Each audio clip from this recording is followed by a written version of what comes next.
Hello, folks. Good morning, good afternoon, good evening, wherever you are. This is me, Dr. Godswill Akpabio, once again with Communication Moments. It's been a pleasure, and I've gotten most of the responses and advice, and I believe some of the questions which were asked. I handle them as truthfully and as professionally as can be done, and I thank you once again for the interest. Please don't forget to subscribe, share, and also click your approval, and whatever question you have, you write them down. I will always answer them, or you reach me as you know how to reach me. I will attend to them. And thank you for the burgeoning interest in the communication moment, which is not only for academics, but for professionals. You can learn a thing or two from these. Remember, we are here also for your advertising, for your conferences, organization of seminars, trainings, and consulting generally. We are in these. Thank you very much.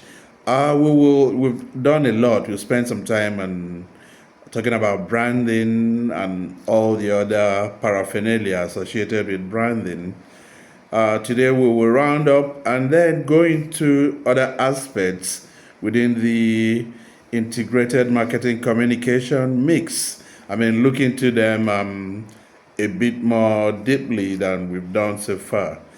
But before we do that, two topics really that relate with branding are the branding tools. People ask, what are the branding tools that you use? And the answer is so broad because branding starts from the CEO, who will see what is his image like, to the workers, to the environment. What's the environment like? Is it officious? Like people will say, when you go to a police station, for instance, the environment is different from when you go to a hospital.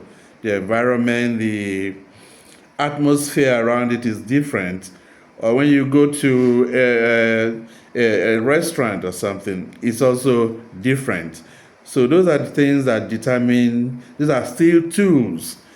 But the first image maker, the first brand maker, that people see is the CEO, the owner of that organization.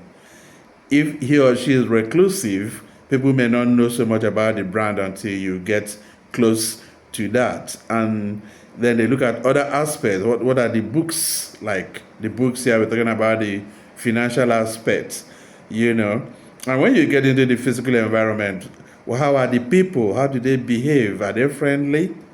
Are they courteous? Are they polite? Do they attend to you? These are the things that determine. These are all branding tools. If they come in uniform, how are their uniforms? Are they colorful? Are they appealing to the eyes? These also determine branding tools, And also the surrounding, the people around, the people they do business with. These are aspects through which a brand is built. Thank you very much. But the other ones we know about, which is spoken, maybe the website, the people they interface with, their products, what are the product useful, does it meet with the need that you have?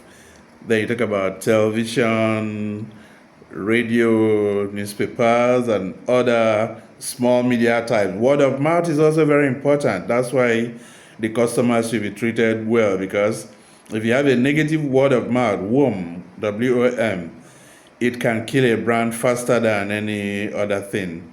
So word of mouth is a tool, You can also strategically, a corporate organization can strategically put in place professional word of mouthers, if I may create that word, and then go to town with the brand as it is.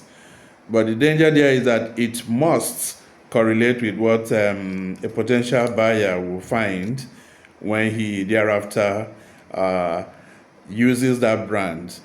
Now, there are others. Okay, we talk social media, newspaper, magazines, even the packaging. The packaging also determines what branding is, the messaging. All these are all elements which help in building up the tools you use in building up the brand.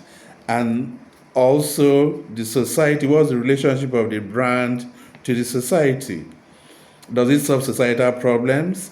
If it does, then that's beautiful, because it's also a tool you use, that to enhance the brand.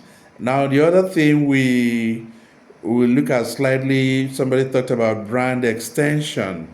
Now, talking about brand extension is when you want to expand the market, when you have a monopoly organizations and they have good products with good positive images, organizations go into brand extensions. In this case, for instance, let's assume you deal with milk, and then you extend, you start you go into cheese, and from that you go into other farm produce, maybe related products, to what you're initially producing.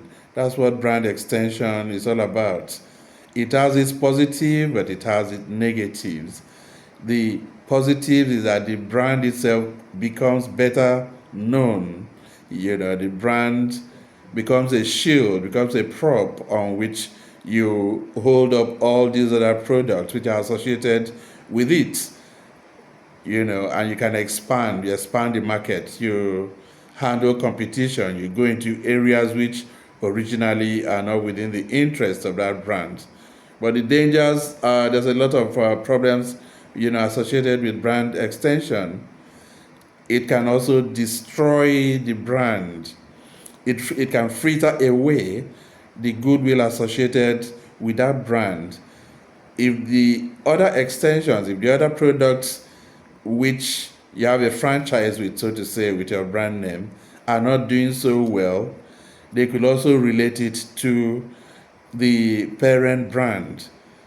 It's quite easy to fritter away the goodwill of a brand, unless a situation whereby after building up that brand, you thereafter create distinct product types, brand types for those other brands. They become independent of the parent brand. When you do that, because they could also start competing with the parent brand, as may be the case. Now, I will stop here for now, and we have some communication moments, which have been going on in my beloved country, Nigeria. Now, the two situations are quite, they're negative, they're like dark jokes.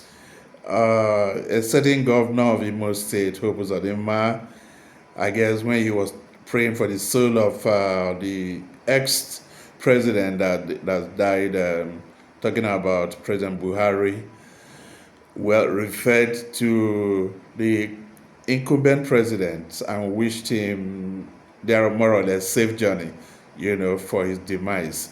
In Nigeria, we say, God forbid, that's a gaffe. You don't make that kind of gaffe. It shows that the person lacks presence of mind. And if Kerry is not bearing in mind our cultures, people will associate it with some other things, which is far more than we thought. And the Senate President, Godswill Akpabio, also did the same thing almost the same week. These are gaffes, wishing somebody who is alive, I call it happy burial and all, It's also a gaffe, but you can relate it to the Freudian slip.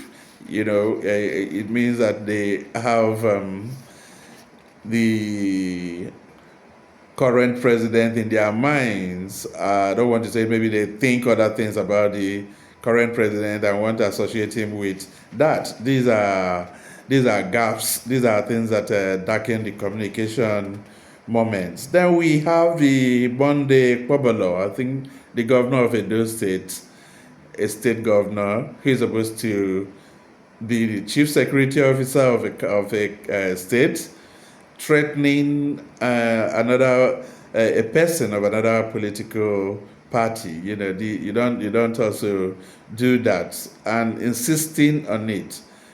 You don't do that. You create a bad image. Not only a bad image, it has issues of legality which could be used against you. Irrespective of political parties, we have freedom of association, freedom of movement, the freedom to be human beings. Nobody should deny anybody of that. Lastly, we have one from Kemi Badenoch, lying against Nigeria. Kemi Badenoch is the Conservative Party's representative or chairperson in the United Kingdom. Saying that her children, though she's Nigerian, her children do not have the right to become citizens, which is a blatant lie against the Constitution of Nigeria. It doesn't speak well for her intelligence, and also it doesn't speak well for whatever motive she has. So these are communication moments that we have. Please let them improve on it. It is me once again, Dr. Godswill Akpabio, with Communication Moments, just for you. Don't forget, subscribe, share, and share. Click that button, leave your comments. Wherever you are, will get to you. Thank you and remain blessed.